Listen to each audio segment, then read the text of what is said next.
Well, hey everyone, welcome to this week's episode of Certified Forgotten. You get the full 1 hour experience this week, which means you've got myself, you've got Matt Donato, you've got an awesome guest, and we're going to be talking about one of our favorite pieces of underseen horror. And you know what? Normally, okay, our criteria on the letter of the law is that a film has to have 10 or fewer reviews in Rotten Tomatoes for us to cover it.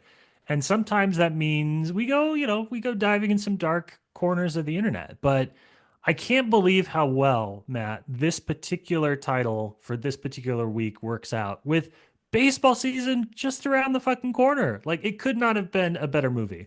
Yeah, I'm just very excited that we get to talk about baseball on the podcast because if you don't know, me and Monagle are pretty big baseball fans and rivals. It was really wonderful at Brooklyn Horror one year. I got to watch the Astros sweep the Mariners while Monagle was there. It was a special memory. That Jordan home run, buddy. Yeah, it's a funny. Another friend of mine named Matt, because every friend I have is named Matt. He's also an Astros fan, and he tried to talk some shit about it. But like trying to make a Mariners fan feel bad about how bad their team is. Like you can only quote Bay, and you have to be like, "You're merely adopted the dark. I was born into it." It's just like I've been bad. My team has been bad my whole life. So, but not as bad, I suppose, as I think things turned out better for our players than for the players we'll talk about in today's film, which is a perfect segue.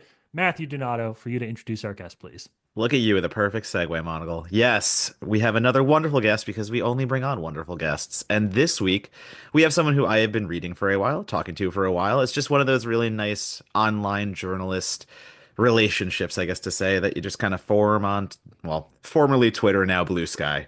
But today, we have the wonderful Michelle Swope, horror journalist who you have read many places. Welcome, Michelle. Thank you for having me. So, Michelle, I'm excited to have you on the podcast. You picked a banger of a movie, and we will talk about that in all due time. But we'll start with the first question we always ask our guests, which is sort of their earliest connection to the horror genre. Is there a particular movie, book, television show that jumps out at you that sort of puts you on the weird and wild path you're on today? Gosh, there's a couple. First, The Thing, which I credit my stepfather with making me the nutty cinephile that I am today. He took us to the movies constantly. And I have this early memory of him behind my mother's back. My mom did not like horror at all, showing us The Thing. And I just thought it was the coolest thing I'd ever seen. Hmm. And of course, the practical effects are still probably the best practical effects ever. I would say I might die on that hill. And then the second movie would be A Nightmare on Elm Street, which I got to see in the theater.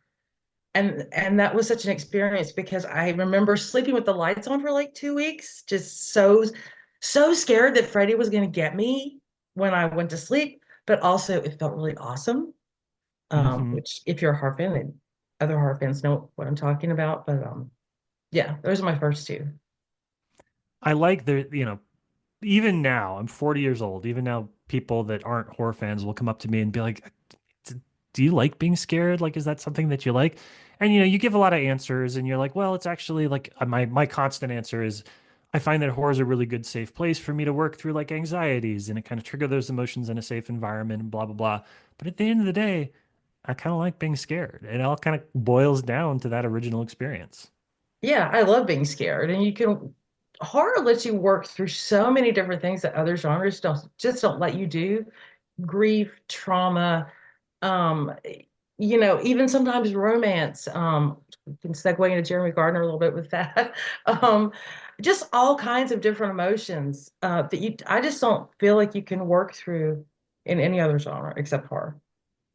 And it is kind of funny because, my experience, let's say, was a little bit the opposite. Like, I was so afraid of horror, as I've said many times on this podcast. And it's always interesting for me to hear, the end point for so many is like, oh my God, like I felt scared and it made me feel alive. Like, when I was a kid, I was like, oh no, that made me feel scared. I'm never going to do this again. So I would like, it's funny how horror became more prevalent in my life the more that I dealt with things outside of it. And then when I realized how silly I was being, that's when horror came full force and I finally unlocked in myself the like scary good. Like I finally was okay with it. That's interesting because we've known each other online for so many years, and it. seems like you've always talked about horror, and we usually kind of have the same taste, it seems like. So I know I can usually trust your opinion on stuff. So that's so interesting. Yeah, that was very much like, let's talk about childhood. Let's talk about even like up until high school. It really took for me until high school to shake a sense of anxiety in myself that made me hate horror because I was so anxious that things that were scary, like they ruined my day. It wasn't something that I could like process at that point. So yeah, my favorite story to tell is like, Seed of Chucky, the trailer for that fucked me up. Like the funniest Chucky movie possible that is not in any way scary, and that's the one that like ruined me. And I was like, I'll never watch a Chucky movie. And I didn't until I was like in my 20s. That's hilarious. Yeah, I always like to compare Donato, and this is regardless of anybody listening, what your denomination might be, it's not about that. But I do feel like Donato, you are sort of like a late in light Christian convert, and now like it is a whole ass lifestyle for you. Like all that stuff that you just didn't have as part of your life growing up. Like you've got the clothing, you've got the jewelry, like you have the rituals, and all of your friendships are based around this thing. It's all consuming for you in a way that is very endearing. It's the repression turned into obsession kind of track. Correct. That's a good track to be on. Well, speaking of that particular track, Michelle, I want to ask a little bit about, growing up, those early memories, Nightmare on Elm Street, The Thing, how you started to connect to the horror genre just beyond a few films that you would watch here and there. Obviously you've been a film critic for a really, really long time.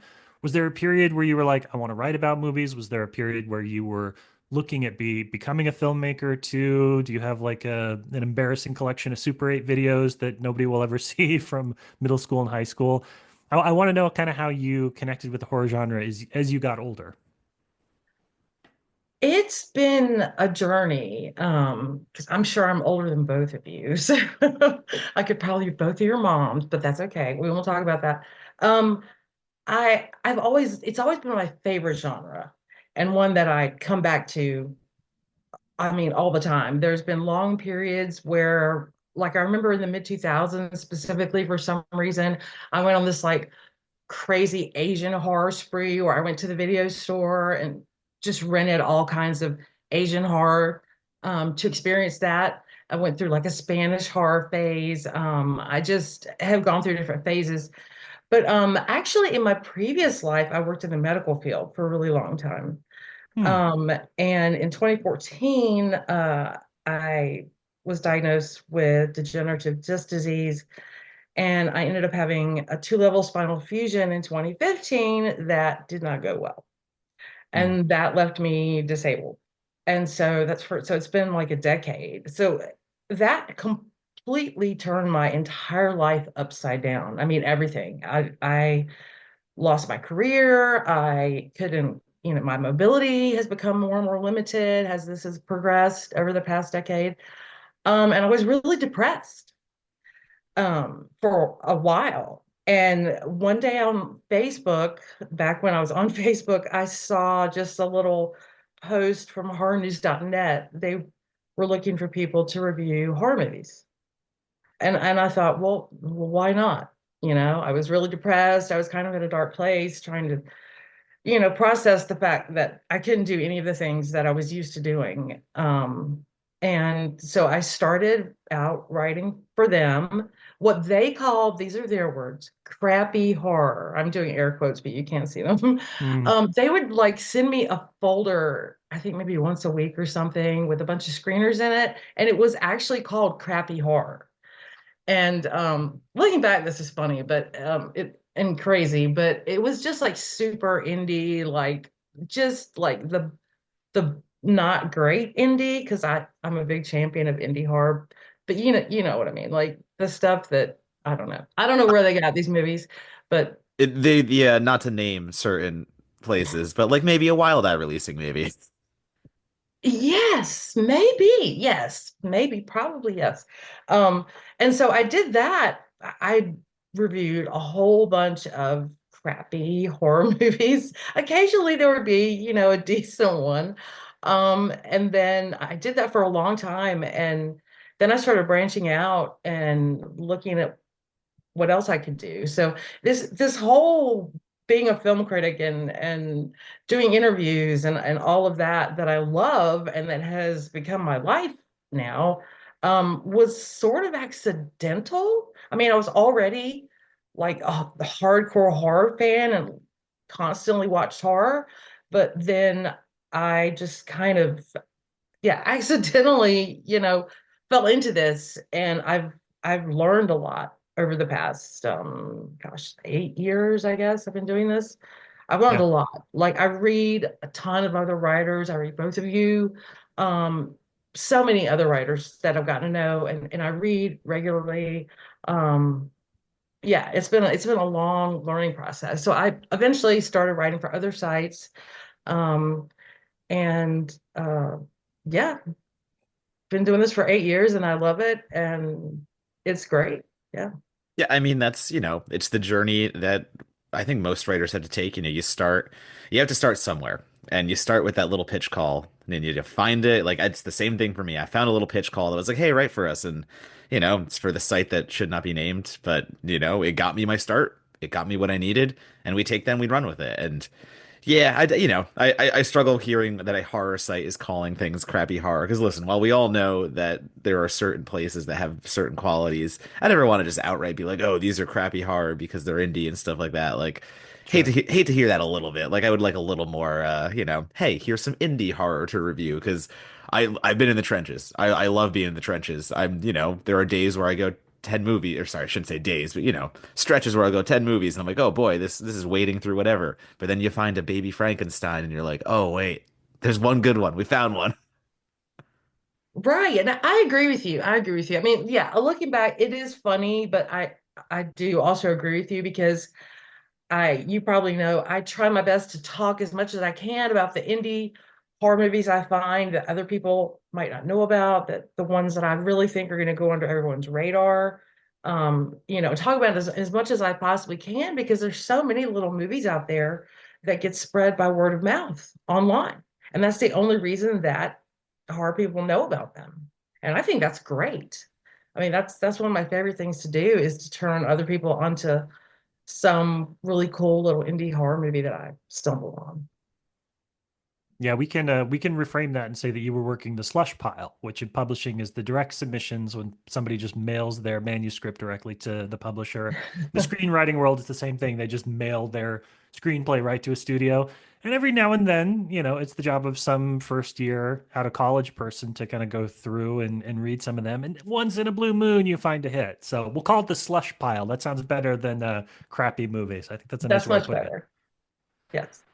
Well, I kind of how you approach film in particular. I am curious, Michelle, are there elements of your previous career that you find inform how you watch horror now? I mean, with a medical profession background, do you find yourself talking about films in a certain way or highlighting elements of film in a certain way that I mean, charitably that maybe you think other film critics that don't have that background, aren't quite as informed about or don't quite get right, or does your own background make you want to look at particular types of films or particular types of narratives?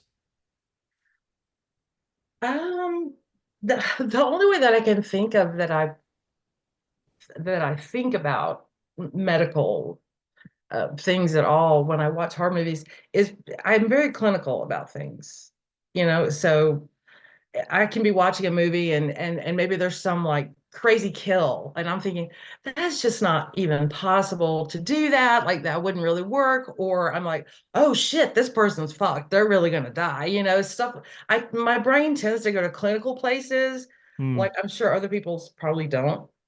Um, but that's probably the only time that I can use my past career to think about horror They're movies. they're getting stabbed and you're reading their chart and being like, this is Yeah. yeah, we're not recovering here. Yes, because I have worked in a trauma center, so yeah. And or I'm like, I could probably fix that, or yeah, they're fucked. Just they're not gonna make it. That So is my dad is an ex-detective, and anytime we're watching any movie that is remotely police procedural, it is very much a like, ah, you can't get away with that. Hey, you can't do that. Like it's immediately. Yeah, my father-in-law is an ex-cop, so I know what that's like. Totally been there. Yeah, I feel like that's something that I always find myself when especially when I'm watching horror thinking about is the notion that like the human body is both more resilient and more fragile than we think. And so you watch these movies where like somebody gets, bleeds a little bit and then they die and you're like, I don't think that's right. But then other people suffer like massive trauma and like, I don't think that's right either. So I would be curious if you do have or if you've ever put together a list of what you think are particularly like well crafted stories about bodily damage. I always wonder how much like actual liberty goes into what the human body can endure, short of like, some of the French extremity movies, which seem very seriously considering how much the human body can endure. Oh, wow. Well, the first thing that comes to mind is recent. I would have to say the substance was Mm, was there were a lot of times where I was like, okay, that's just not possible. But this is cool, so I'm going to go with it. But there were also a lot of things in that movie that were triggering for me, which is shocking because there's very few things, with the exception of spiders. I do not do spiders of any kind. I don't care what it is or who you are. I just don't go there, like ever. Anything else is is fine. But there were some things like I really have an aversion to needles. And hmm yes, I have tattoos, but that's a different kind of, that's what my doctor always like, but you have tattoos. It's different. It's different. right. All the up close like suturing and like when she's sewing up the back and I was like squirming in my chair, which is something I never ever do. There were several things like that in the substance that were really triggering for me. But I was also saying this just would not work out like this. Like there's just no way, you could really put your body through this process and survive it. Probably that wouldn't work out. So yeah, that's the first one that comes to mind, I guess because it's recent. Yeah.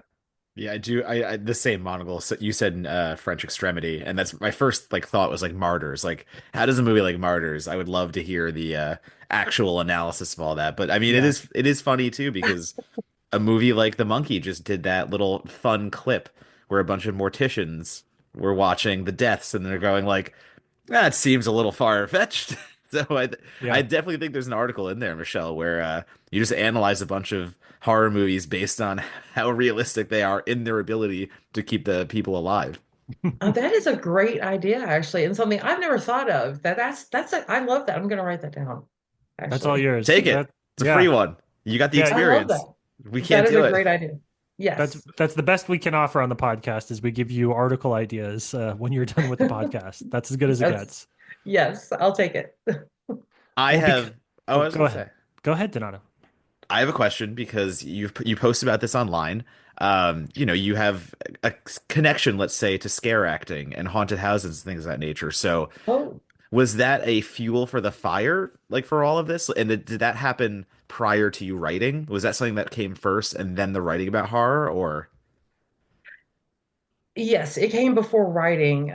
My husband and I both started out in probably 2011, 2010, 2011.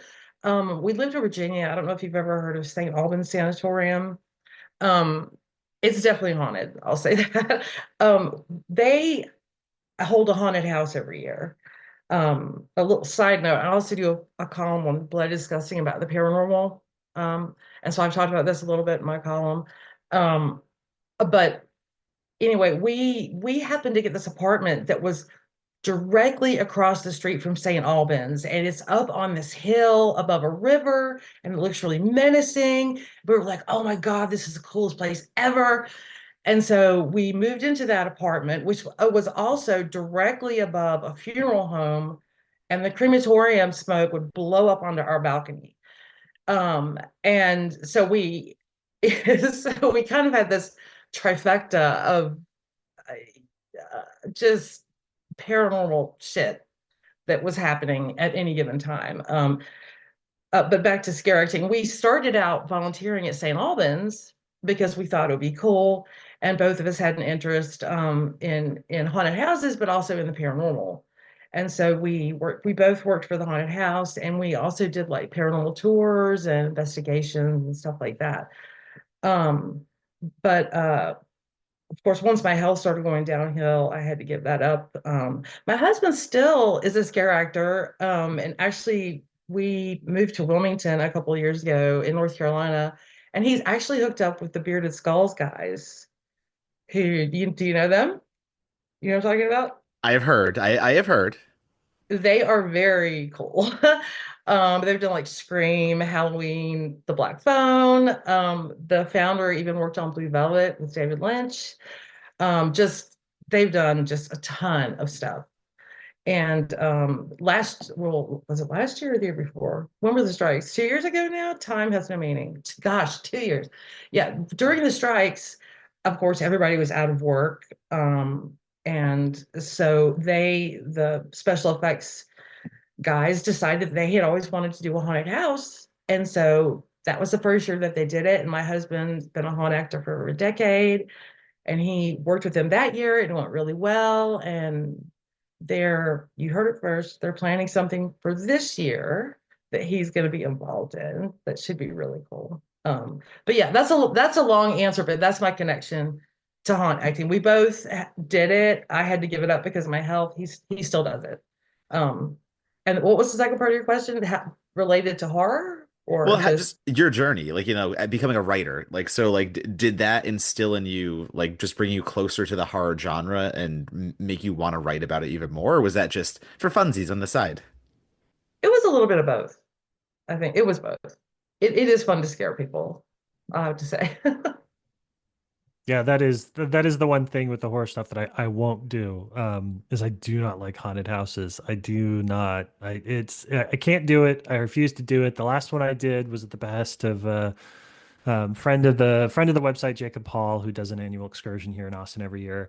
And I went with him, and that was fine. But uh, mad respect to you and your husband, because the amount of I am a terrible, terrible attendee for those things, and I can't imagine that you go through a long weekend on the holidays and you don't have somebody who's basically like, going through the 5 stages of grief in lightning speed, just trying to get the hell out of the room. Well, I have to say, I'm kind of like you. I don't like to go through them because I don't like things jumping out at Yeah, me in person at correct. all. Like at all. My husband's cool with it. I'm like, no, no. But being on the other side of it is so cool. The makeup, the costumes. I had this great big muscular guy punch me in the face one year. I was like hidden in the dark in a corner in a room in the haunt, and I jumped out, and he like literally just took his elbow. I had a black eye. His wife was like, "Oh, honey, I think you hit someone," and I just thought it was great. I mean, that's kind of like a badge of honor when you work a haunt, to get punched and to have a black eye, because that means I did get scared. So, Yeah, I, that I is. guess. but I was gonna say I don't that's like to like do it. I don't like to go through them at all. it's an interesting like immersion therapy in a way of just, it's funny that you're like, I don't want to be on that side, but I'll put the makeup Right. on, become a different person, and scare the shit out of people. Oh yeah. And that's why my husband still does it, because it's like it's a release, because he has a really stressful job. He works like insane hours. And so he looks forward to the one time of the year where he can be somebody else and get play some crazy character and scare the shit out of people. I mean, it's therapeutic for him to What to be able to do that. what was your favorite character you've ever played? Me? Oh my gosh, he's had so many better ones than I have because he's really with prosthetics. Probably this we used to have, probably still have it. This it was a mask, but it looked like skin that was like, I don't know how to describe it. That was like it had like sections cut across it. And it had these creepy, I don't know. We just call it a skin mask. I'm doing a terrible job describing it. Think kind of like, I don't know, sort of Texas Chainsaw-ish kind of thing. That was really effective. Like I know there was one year they had me pretend like I was like a scarecrow in a cornfield, and I kind of had to like hang on a cross like a scarecrow all night, which it's very physical. Pawn acting is Hmm. really physical. But that was probably I probably got the best scares with that one, I think. Yeah, that sounds like it. But my husband's gotten super into prosthetics, and now he's working with like actual industry special effects people, so they just have the coolest shit ever. um, so yeah, he's done way cooler stuff than I have.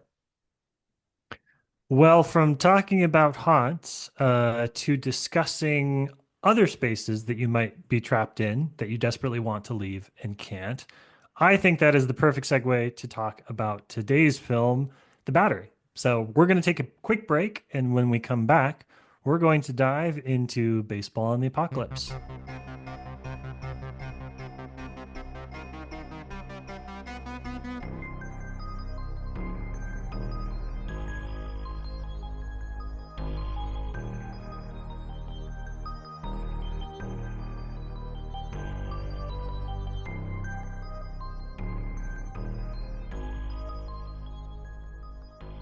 All right, welcome back. So today on the podcast, we are going to be talking about The Battery. And for those who have not seen it, which we'll talk about that. I feel like that should be everybody, but maybe it's not as big as I thought it was. We'll discuss that in due time. If you haven't seen The Battery, here's a quick plot synopsis for you.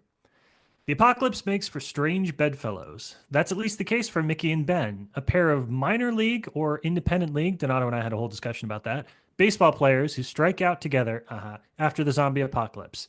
Picking their way through the New England countryside, the two men maintain an uncomfortable friendship, but at least they have each other. That is, until a voice on the radio drives them into the unwelcome arms of other survivors. Written, directed, and starring first time filmmaker Jeremy Gardner, The Battery would soon join films like Ty West's The House of the Devil as a sign of a new generation of independent horror. Michelle, you picked one day, we're recording this one day after opening day in Japan for the 2025 baseball season, so your timing is amazing. You picked Oh, The Battery for us. What made this be the movie you wanted to talk about? I thought of a lot of movies I wanted to do, but it was kind of tricky finding one that had less than 10 Hmm. critic reviews. Um, The Battery is one of my favorite movies.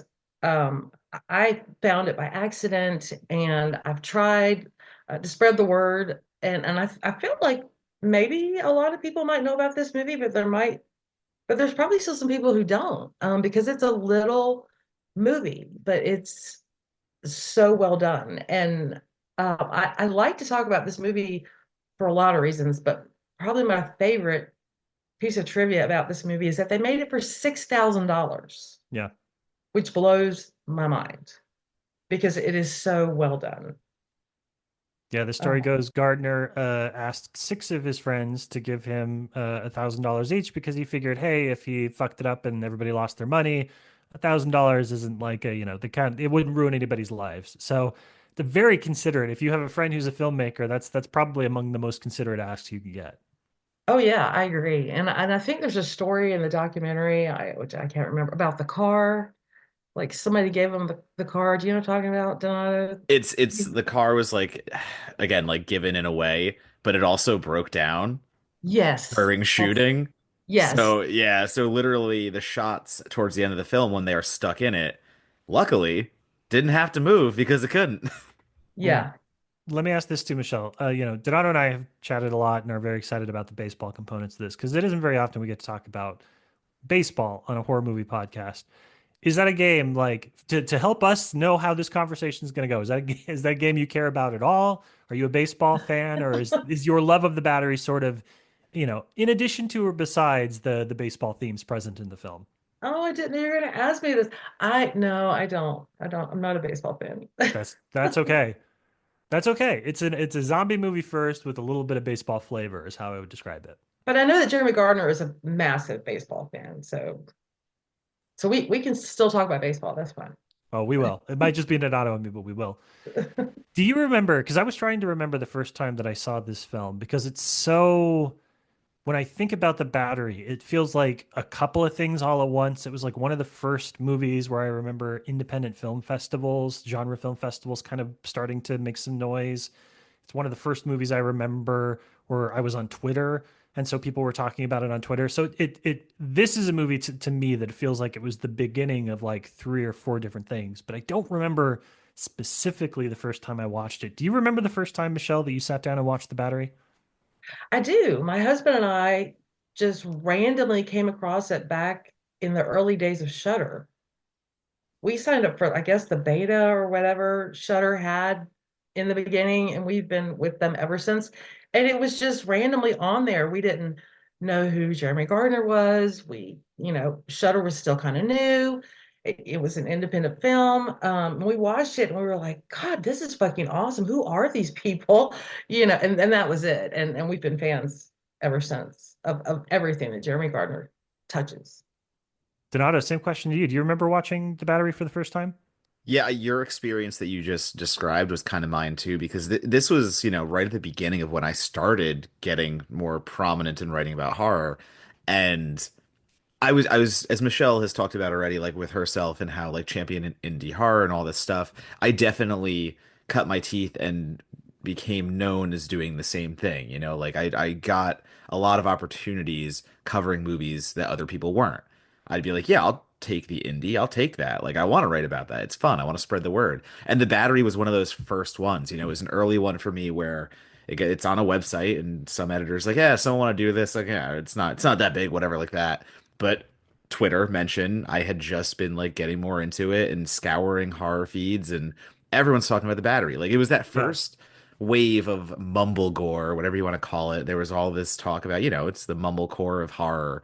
And it's like a rambling baseball kind of music video, if you want to Hmm. talk about it that way. Music is so important. There's so many important components to it. But that first watch was me going like, again, as Michelle has been saying, you can do such amazing things with so little money as long as like the talent is there. You can see Jeremy Gardner is very talented immediately as a filmmaker, and it sings the whole time. Like it is a good bro athletic kind of relationship, but it is also a good zombie movie. It gives you everything you want. And it does so again, $6,000. I'm like, yeah, you found a way to make that work in like multi-million dollar fucking movies that can't figure out how to make a zombie look good or shit like that. Like Yeah. or have fun with it too. Like he's just smart about the genre. I will also say it was when I first discovered the battery, it was probably about the time I started feeling like I had zombie fatigue. Like Mm. there's just been, and even today, I'm kind of like, oh, a zombie movie. I've lost my excitement about zombie movies unless I find something really unusual, like The Battery or what's that French one, The Night Eats the World. Yep, Night Eats the World. Yep. I really like that one. I like ones that are unique and stand out for some reason because it's just it's so oversaturated. The horror genre is with zombie movies and or apocalypse movies or whatever has just been done to death, I think. So that's I was kind of feeling that way the first time I saw The Battery, and I was like, this is this is such a good way to approach a zombie outbreak because it's a relationship movie. Yeah. And that's the thing that Jeremy is so good at is writing about relationships between people that feel like real people. And he can write about all different kinds. Like this is a buddy movie, but he can also write, a romance. I mean, look at After Midnight. He's so good at writing about relationships in a way that feels authentic and makes you care about the characters and what they're going through, and you can relate to what they're going through. That I think is probably his biggest talent. I think he's a fantastic writer.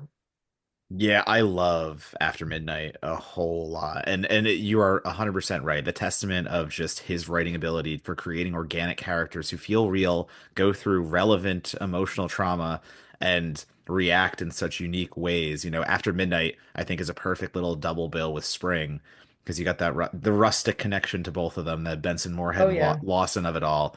But Gardner finds a fun way to do it in a way. And obviously fun isn't not only fun. After Midnight's very deep, very heavy, but it's also got some Lisa Loeb karaoke in it with a monster, so you can't really ignore the fun on that one. But coming back to the Battery and talking about that specifically, I really want to call out, this is the only time I'll bring the baseball up, but he nails the relationship between pitcher and catcher, like just the weirdo catcher who, I love the pitcher, Mickey's making fun of him, and he's like, "You're the only guy that can gain weight in the zombie apocalypse walking across New England," like kind of stuff. And like, Gardner's character is sitting there like a doofball, but catchers are weird. Like it is Yeah. a baseball stereotype. Catchers are fucking weird, and pitchers are always the straight guy. Like they're always the serious one. So he really does not only build a great relationship with both characters, but he does so with an authenticity as a former baseball player, like in high school, never above that, but still. He nails it, and I'm like, oh, like this does feel so authentic to the experience he's trying to create. Like he wants you to think they're baseball players, and he does. It comes across like really well. Yeah. Yeah, And and it's part of that's probably because he's such a big baseball fan. I'm sorry, I stepped on what you were going to say. No, no, I was just going to agree with Donato. I think that, you watch a lot of it. What is that Elon Musk, I did, they said he was a genius at rockets. I didn't know anything about rockets, so I assume they were correct, and I do know a little bit about video games. And so now blah, blah, blah. But like, that's the sort of thing is like, there's a lot of stuff in movies where I'm like, oh, I don't, if you tell me this person is a classical violinist and or a classical keyboardist and you show them sitting in front of a piano and moving their hands, I'll be like, sure, looks right to me. Like, what the fuck do I know about playing piano? But I have watched thousands of hours of baseball in my life. I know the difference between somebody like I know a good swing. I know what like a mechanically correct swing looks like, and I know what a good, pitching release looks like. And it's just one of those little things. It's never that important to the movie, right? They're just playing catch as sort of like the way that men do, the way that my brother and I play video games and be like, oh, so, you're dating anybody? And you just try and like jam seriousness in the corners. But it's such a nice addition to the film to have them playing baseball correctly. And, they didn't need to be, he didn't need to. In an interview with Fangoria from around the time the film was released, he talks about how he was able to find another actor that was a former baseball player and how that like brought everything in together for him. But it didn't need to be a former baseball player. But when they have a long catch for one of the scenes, none of those pitches would have landed anywhere near Gardner if the guy didn't have a throwing arm. So it's like little things like that just feel right. And I think maybe that also speaks to Jeremy's like authenticity, not just with the way that he writes characters, but uh, I mean, you have to wonder, did he just happen to be a baseball fan and write a zombie movie around that, or I don't know. I don't know the answer to that. But yeah, just that's what I love about Jeremy Gardner. He just makes everything feel real Yeah. in his films. Donato, you were before we started, you were digging a little bit into the soundtrack too, and you called this sort of a music video, which if we're used to like filmmakers making the jump from music videos to film, can sometimes feel derivative, but this feels like a music video in the best possible way. I'm going to task you with talking a bit about the music in the Battery because I know that's also near and dear to your heart. Yeah, I mean, it specifically calls out in the credits all the bands they use, and usually that doesn't happen in the pre-credits. Like we're talking in the opening, so it is a specific call out that says this is important. And it's important, number one, because both characters use music to escape. This is a movie about isolation at its core. It's two Mhm. people and the friendship and the relationship, but also it's about them having no one else. I mean, Mickey's trying to get over his girlfriend, all these things. Like they have lost family, they have lost people. They are now just by themselves wandering. And music is that component that keeps them a little sane. It's where Mickey especially escapes to because he's so scared of zombies that he just has to go to a happy place. And that is those headphones over ear. He just blocks everything out. So I think it's very important to the film because it just shows, I mean, just how they're surviving in such a dire time when there is just nothing but solitude and you can't escape it. Like how do you get away from your thoughts at that point? Music. And what we get are these beautiful scenes of just, whether that's Gardner's character drunk and dancing around, or that's Mickey looking at things and it's like a more somber, sad song and he's looking at a picture of his ex-girlfriend, stuff like that. Girlfriend, I forget if it is like lover, let's just say relationship Yeah. and whatever it was. Something Um, it was complicated, but Complicated, yeah. right? But it is integral. Like that is the flow of the film because without that, it is just a full dialogue movie with a zombie here and there.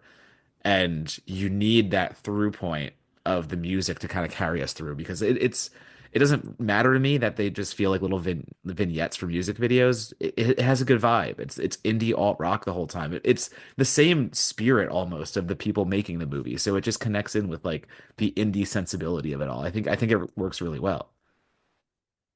I totally agree with that. And I know that Jeremy likes to use some of the same indie bands that he's into. I think he's also used some of the maybe some of the same bands in After Midnight.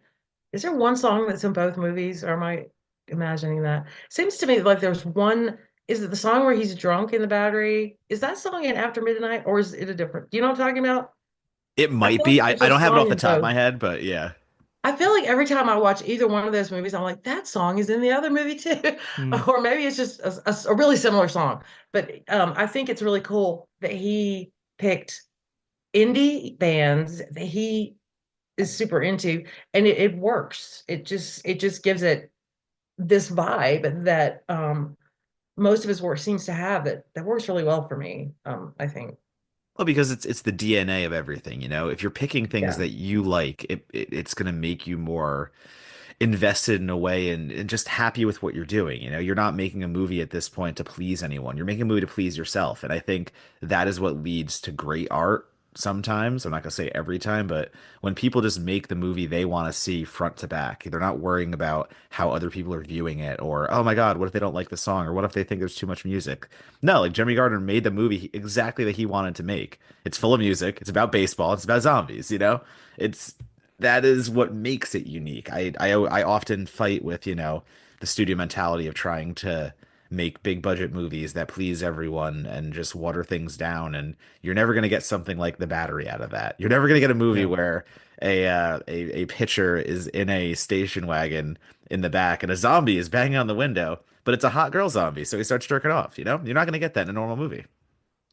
Exactly. Exactly. And that scene in particular is so funny. I mean, there's a lot of humor in this movie. It's a messed up situation that these guys are in, and the movie doesn't have a happy ending necessarily, but there's a whole lot of humor. And that's another thing that I think Jeremy Gardner does really well is he writes really good comedy, I think, that you can kind of interchange with some horrific situation or some kind of trauma or some kind of emotion, where maybe you might not expect humor. And like the scene where he sees the hot girl zombie and he's jerking off and he comes back and his friend sees him and he just dies laughing, Yeah. poor Mickey is like so lonely and like heartsick at this point. He can't help himself. And Ben comes back, he's like, man, what the fuck? Just it's the funniest thing ever. And it works. The comedy works really well. Yeah, after Ben shoots the zombie in the head, obviously, and blood splatters on the Yes. window. It's the Yes. juxtaposition of everything, the contrast of something Yeah. so funny, something so graphically bleak and disgusting goes back to being so funny because that's just reality now, you know? I do also, one of the things that stood out, because I have not seen this film probably in a decade. I think I might have seen it when it first came out, and I may not have watched it again, even though I remember it really fondly, and I thought that it was going to hold up on rewatch, and guess what? It does. So no surprises there. But there was this thing that I was feeling about the movie that was scratching my brain in a way that it felt fresh, even being 13 years old. And I realized somewhere along the lines that part of what I was responding to is the fact that it's not using metatextuality as sort of like a shorthand to connect to its audience. There are two really, really good movie references, and really only two movie references. They joke about Tremors at one point on the radio, which delighted me to no end. And they do a whole Jaws bit at the end of the movie when they're trapped in the car. But I think of this in comparison to something like, we try and stay positive on the podcast. I am not one to talk shit about movies very often. I will talk shit about Y2K, which is a film that I absolutely hated. And Y2K that is fine. Stop no, it. it's so bad. You're wrong. But all right, whether you love it or dislike it or fall somewhere in the middle, that movie entirely exists in a series of cultural touch points. That whole film is just bartering in a shared nostalgia, shared relationship where like the setups, the payoffs, the bits that they're doing, the way the characters are acting, it's all in conversation with movies. And there's a lot of films, good movies that do that. There's bad movies that do that, but that's become such a dominant mode of storytelling in cinema is like we like the same movies. And it's been a minute since I saw something that was operating in those waters, but like was basically like, yeah, we like the same movies. No, no, no, let me show you. I'm not going to tell you that we come from the same background of liking horror. I'm just going to show you because I want to do it my way.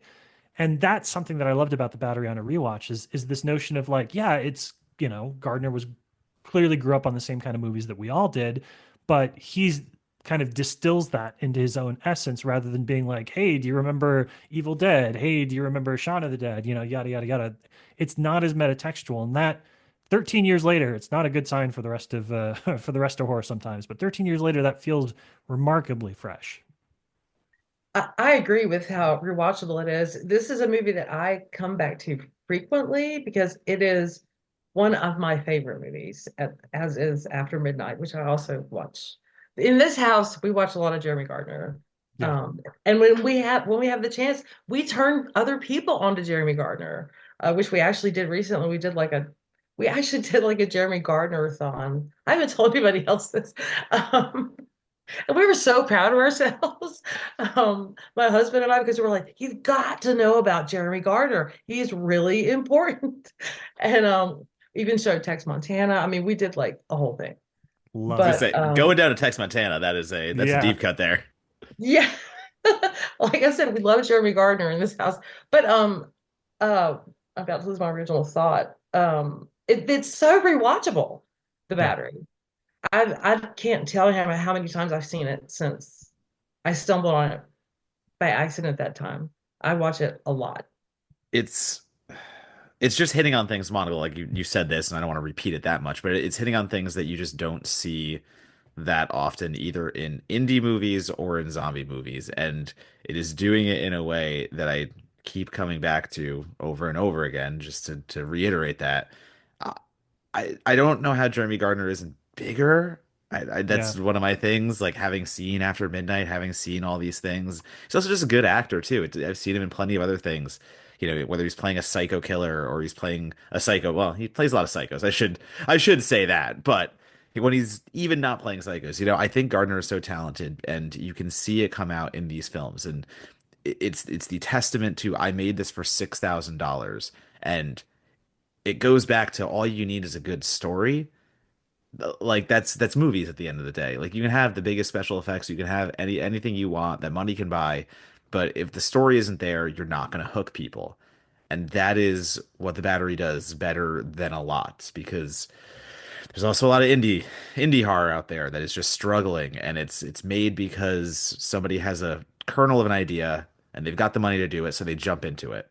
Right. And that's not always the way to do it. I don't want to say don't like go make your movie. Like I don't want to say don't make your movie. I think you should make your movie if you have the shot, but to do it and do it like Gardner does here is way more impressive because he did. He got the 6K. He went out and made his movie, but it is meticulously planned. And even though it is just a bunch of shots of two dudes shooting the shit while they're parked outside their car or in a house or not in a house or just in the wilderness, it's two dudes shooting the shit over and over again. But Yeah. it feels planned out. It feels like everything is necessary. It's not padded, it's not filled, it's not here's some awesome kill sequences, but we have nothing to give you in between. And that's a difference maker. The mumble gore genre didn't inspire entirely perfect movies, let's say. Yeah. But The mumblecore genre as a whole could often lose about 10 to 15 minutes. No disrespect to the movies, but there was a lot of, the first generation to shoot entirely on digital that was like, oh, we don't have to pay by the reel. So now we get to do whatever we want. And maybe if they did it over again, it would go a little bit shorter. I would also mention that the cinematography is done by Christian Stella, who was a food photographer, actually, and he's a really good cinematographer. Um, Yeah. and him and Jeremy are really good friends, and they're super funny. I've interviewed them together, and they were like drinking whiskey and just shooting the shit and just hilarious to talk to. But I feel like people should be throwing money at guys like this. Hmm. I very often get really frustrated where I see certain filmmakers who just constantly have money thrown at them and are mediocre at best. And then there's people like Jeremy Gardner running around. And I mean, it took him 6 years to get After Midnight made. That frustrates me. It really does. It really does. People should be absolutely throwing money at that man. It's like the idea that we get a Sean Byrne movie every 7 years or something, and I'm like, how are we not getting one every 2 years from this guy? Like he's never missed for me. I mean, he's made Devil's Candy and he's made The Loved Ones. And it's like, how does that guy who makes two absolute bangers not get some kind of opportunity every few years? Like 7 years between is crazy. And we're still waiting for his next. So it's like, Yeah. where at? Yeah, I I agree wholeheartedly. I totally agree. Love Sean Byrne. Also, people should be throwing money at him. I don't know. Yeah, all this there's like this group of indie filmmakers who are doing really cool shit and just and a lot of times like with the battery for very little money. I mean, it's just insanely small amounts of money when you look at how much other people are spending on movies. Movies are expensive, and these people who can do it really, really well because they're good writers, and good actors, and they have good cinematographers and whatnot. But I just feel like we need to be supporting those people, like in any way we can. And I don't have any money, so I try to talk about it online and hope that somebody who hasn't seen The Battery or another indie film like it or Sean Byrne movie, maybe they'll go watch it. Maybe they'll find their next favorite movie that. And I also think I think we experienced a fantastic era in indie filmmaking from the late 2000s and into those early 2010s. That just whole era that bred people like Ty West and Adam Wingard and Joe Yeah. Swanberg, like all these people that got in with each other and just started making indie horror together. It's the rustic films motto, make movies with your friends, you know? And that level of comfortability, I think, made so many movies like The Battery, and it made so many movies where it's just people trusting each other and just working on each other's projects and going back and forth. And I feel like that doesn't happen as much anymore. That movement of indie horror felt so communal for so long, and it felt so fantastic to see so many people lifting each other up and succeeding together. And I'm not saying that doesn't happen anymore, but it just doesn't feel the same now with all these streamers and with all these different avenues. I feel like the family aspect of it all has kind of faded away. And the filmmakers who, the ones who did get out, let's say, sorry, not made get out, but like got out of that circle, and like a Wingard now doing studio projects. I feel like it's harder for that to happen because some indie director is going to get nabbed by a Netflix. You're never going to hear what they do next because Netflix is going to tell you the director on a movie. It's just a poster on their fucking scroll list. And that kind of, I guess, alleyway, like, or sorry, the pipeline from indie to studio is like, it's weirdly gone now. I don't see it as much. I agree. I really agree with you. I think there was a really great period there where we had, like you said, a small group of people who usually know each other, putting out some really great movies. Like the Rustic People, love the Rustic People, will get behind anything that I even find out has any association to Rustic. I am there. Um, I'm glad that they're doing bigger stuff. I'm really happy for them. But I kind of also really miss, the little like spring or after midnight little kind of movies with their friends like they've done for so many years.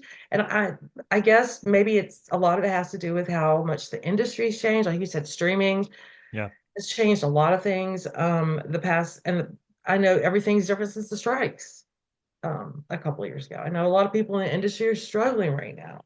Um and that's really I find that really sad. My one anecdote, and then I'll let it go, is my buddy who works in production, like he's an assistant director in New York City, and he works on television, film, all this stuff. And we were playing a video game last night together, and he's just like, hey, like, I'm curious, you're a critic. How do you see the landscape right now? And do you think that how do you approach every week? Are a lot of movies coming out each week? And I'm like, yeah, as a critic, there are so many different platforms now. There are so many different ways to watch movies that it's just impossible to see everything new. I was like, I remember when I first started, I could see every big release and review it for my website, and I still had time to hit the one or two horror movies that were coming out, like the indie horror movies. And now, like, that is so foreign to me. Like I can't even watch half the new releases in a week anymore. And he's like, it's that's so funny you say that because on the production side, he's like, I can't find fucking work. He's like, I don't know where these movies are being made. He's like, I know the movies are coming out. I agree with you, but as someone working in the industry, it's impossible to like find work right now. So I'm so confused by how it's happening and what is happening because there's such a disconnect between the audience and critics, let's say, who are watching the movies and the people making them being like, where are the productions located? What is happening? Yeah. I Well, think the disconnect is the studio. You've got the Zaslavs out there who are just fucking everything up, like so spectacularly and in some way, you know? I think those are the people who are killing it. I hope not actually killing it, but yeah, I mean, I hope things improve because yeah, it's bad. It's bad right now. and as we think about, looking forward into the future of the industry, the last question we always ask is about, how does this film get rediscovered? And I'm struggling with that one for The Battery maybe more than any other film that we've talked about because I feel like, some of this is confirmation bias, right? Like this was making waves when I was coming onto the scene, and so I remember it very distinctly. But I also feel like, and I again positivity most of the time, but I feel like if somebody wrote a list of the most underrated zombie movies, and the number one spot was The Battery, I'd be like, come on, underrated by who? Like underseen by who? But for all the reasons we've talked about today, for the fact that this is a $6,000 movie, it's a film that most of your average horror goers have never even heard of. They don't know who Jeremy Gardner is. They don't know who the movie is. Like, just because it's ubiquitous within the group of people who really loved 2010's horror doesn't mean that it's there for everybody else. So we'll start with you, Michelle. Like, what do you think? Do you think The Battery is a made movie? Do you think that it is a movie that is already sort of like it's good, it's going to be part of the canon of 21st century horror, or do you think there's still a lot of room for people to find it? I think there's still a lot of room for people to find it. Um, and it's free on Prime and Tubi right now, by the way. I have to say that. I double checked before we did this in case anybody listening is looking for it. You can watch it for free. And I highly recommend that you do. I think we need to keep talking about movies like this, like The Battery, those little movies that we find that really stick with us for whatever reason. And the Jeremy Gardners, of indie horror, the rustic people, whatnot. I think we have to just keep talking about keep these people and these movies in the conversation. Just talk about them as much as you can. At least that's what I try to do. And sometimes I get feedback. People are like, "Hey, I'm so glad you recommended that movie. I love that." Yeah. Or sometimes they're like, "Hey, I checked out that movie you recommended. It wasn't really for me." And that's fine too. But I think we have to, when we can, find these movies in the conversation. Donato, same question. Yeah, it's the when you write a listicle, you add it. When you have the chance, you post about it. Whatever it is, you know. If it's opening day and you're like, it's a pretty cool baseball and horror movie, you find the in points, and that's the way to do it because I agree wholeheartedly. The Battery is one of those quote unquote underrated horror films that every horror nerd kind of knows of. Like the people who should know about it do. But if you bring Yeah. the Battery up outside of that, no, of course not. A mainstream horror fan might not know the Battery. And again, that is not a knock on anyone. It's just the idea of we are ingrained in this industry. We have a knowledge of this stuff that no one should have because it's an obsession. It's not Correct. healthy at times. So we are the ones that do that so someone else can find it. But I think it's had its time. I think the Battery did absolutely make waves the right way. Whether that led to anything bigger, quote unquote, for its cast and crew, that is unfortunately a byproduct of the industry. But I think it is respected correctly. I think it is known well. So maybe this gets a nice little physical release later in life. I'm sure it's on Blu-ray and stuff, but I would love to see a real limited edition here. Come bring it back, do it again. So it's the answer that we always have, but I will say I think this did justifiably do pretty well with the right audiences. Yeah, I am genuinely shocked that there isn't an upscale like I mean, I don't even know who you want to say. It feels like it's too big for some of the smaller ones that we'd normally put out. It feels like this could be a Shout Factory or a Scream Factory type of release, like recognizable enough that one of the major distributors would put some money in for it. But and maybe it is, who knows? But, the United States aren't the only market in the world. It probably exists in cool forms in other markets too. But I don't know if there is actually like a special edition one. mm, I know that I got the special edition for After Midnight from Arrow from the UK, and that includes the battery and the documentary making of, which I had never seen until so somebody, yeah, if somebody from, I don't know, Shout Factory, Vinegar Syndromes, anybody out there listening to this, we'd love to have a special edition of the battery. Yeah, there is a Shout Factory Blu-ray, but it's Is there? just it's a Shout Factory Blu-ray. There's no, let's say, TerraVision release or Vinegar yeah, Syndrome. I Okay. think the upscale could do some yeah. stuff right now. This is screaming for a boutique release. This is not a like no knock on it, but this is not a bonus feature on another movie. This is its own boutique release. And my kingdom for baseball cards for Ben and Mickey. I would display those with absolute pride in every room of my house if I could get them. That's such a great idea. There you go. Another free idea. Jeremy, if you're listening, these are all, go right ahead. We're giving out gold today.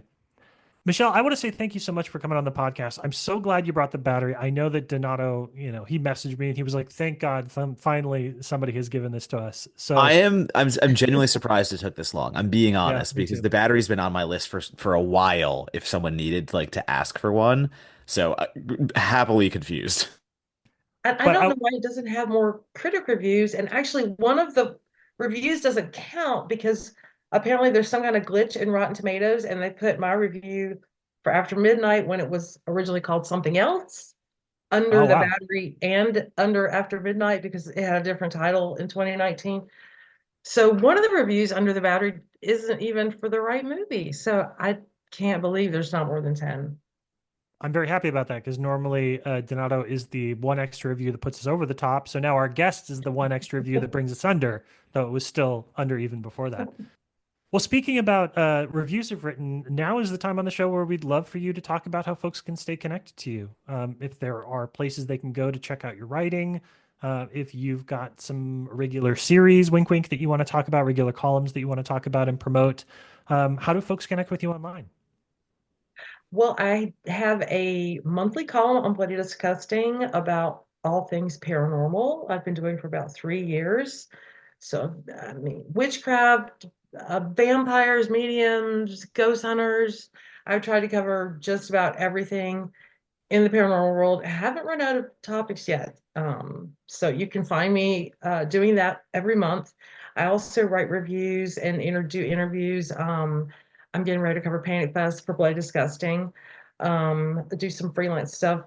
And I'm also writing a little bit for a friend of mine has a site here in North Carolina called Elements of Madness. And my goal, the reason I started writing stuff for him was because I wanted to kind of venture outside of horror a little bit. But he tends to come to me with something horror related, like cuckoo. Do you want to? Well, of course I want to write about it. I guess so.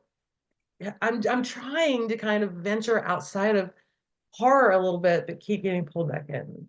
So those are the two main places you can find me right now, and doing other freelance stuff when it comes up, writing a couple of essays, Blu-ray essays here and there, things like that.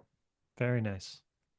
Anything you can talk about yet, or anything you can encourage people to go out and buy that already is on the shelf? Well, as far as essays, Yes. well, I have an upcoming one that hasn't been Okay, announced. then we don't talk about the not announced ones. We don't want to we So, don't want to well, risk right. accidentally, not getting somebody the future essay because they broke embargo on that. But I did do an essay for Dinner in America for Arrow a couple years ago, which is not horror, but it's horror adjacent. for Yeah. me. Um, Sorry, we're big fans of the Donato and I talked on the show before about how sort of like the home video essay is kind of the closest thing we have to the, film criticism of yesteryear, sort of like the byline that you used to chase. So we always want to make sure if you've written for home video, shout it out, encourage people to go buy that particular physical release. Donato, same question for you. Where do folks connect with you online? You're done writing about horror for the year, right? It's March 18th, so you're good. You can find me at Donatobomb, DONATOBOMB, on your Blue Sky, on your Letterboxd and Instagram. As Monagle said, I am not done with horror. We got a whole lot of horror left. I'm not even done with South by Southwest. I got home 2 days ago. What, yesterday? I don't know. What is today? Tuesday? Yeah. I got home 2 days ago. I still got some screeners. Still got some horror screeners to watch. So I might have a new favorite horror film of South by Southwest if hype has indicated anything. Mm. But yeah, I've got reviews piling out. And here's the fun part. I'm going to Overlook in 2 weeks anyway. So we got a whole nother fest to look for. I got tons of assignments between. IGN's letting me write about public domain slashers, so I'm going slightly crazy doing that. Just watch along. Maybe I'll break. Who knows? That's dangerous territory. Public domain slashers is like the most Matanato topic. Whatever. You're gonna be fine, but you have my number if you need to shout a particularly loud cry for help. As for myself, you can find me on Blue Sky, just Blue Sky these days. It's Monagle Blue Sky dot social. But do please follow Certified Forgotten. We are quietly fresh on our new website. We haven't gone with the big announcement yet. We will do that soon because we're still doing some cleanup on the back end. I have been working on updating articles dating all the way back to 2021 because we needed to make sure that all those things that said, oh, follow our Patreon weren't there anymore. And thank God they're not. But follow certifiedforgotten.com, subscribe to the podcast on YouTube Music, Apple Podcasts, Spotify, wherever you go. Maybe not Spotify. Don't do Spotify anymore. Spotify feels bad. Apple Music, YouTube, all the other ones that you can do. And then if you like what you heard today, please give us a review. Leave a 4-star, a 5-star, maybe a 3-star. Anything below that, we don't want to hear from you. That's all the news that we want to hear. But Michelle, thank you again. It was so great to have you on the podcast finally, and thank you for bringing us this film. well, this was awesome. Thank you so much for having me. Donato, take us home.